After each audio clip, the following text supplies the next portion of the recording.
JP Morgan CEO Jamie Dimon today. It's something you need to know, and it's something you didn't hear anywhere today. But first, did Jamie Dimon fully explain what happened?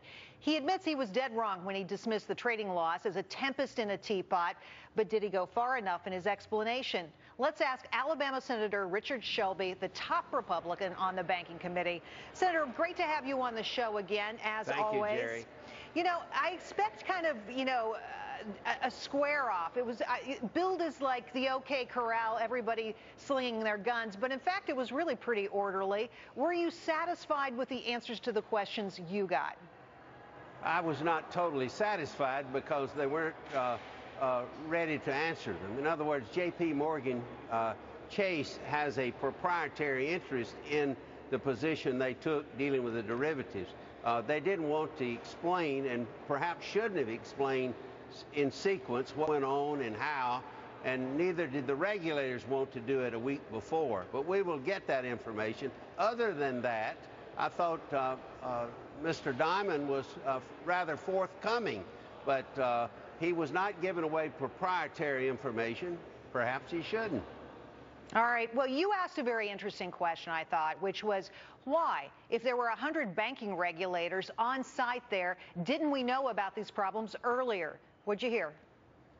Well, we didn't find out a lot there either. I think what we need to do is get the regulators back up in a couple of weeks, something like that, when they've had time to go back and unwind this deal from their perspective to see what exactly happened, why it happened, and was this managing risk or was it something else? Today we didn't learn that, but other than that, I thought Mr. Dimon handled himself very well before the committee. Well, he was a cool customer.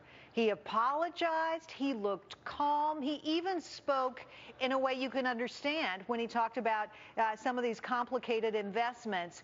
I thought he was not at all rattled by these questions, in fact, very confident. Did that have an impact on how the committee questioned him? I think to a good extent. I've been up here a while. I would say that he was well prepared for this committee. He was, I thought, fairly candid with us, as much as he could be, considering his proprietary information there. And he said he was sorry. But on the other hand, my interest was this. My interest is making sure that they have a lot of capital, which they do. Secondly, that we don't ever bail out these banks with the taxpayers' money. And I don't think that there's any chance of that happening with JP Morgan Chase.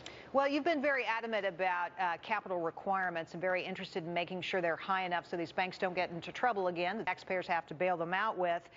You know, Senator, you've been in office there in the Senate for about 20 years, if I'm doing the math correctly. I have a lot of respect for you and what you've done.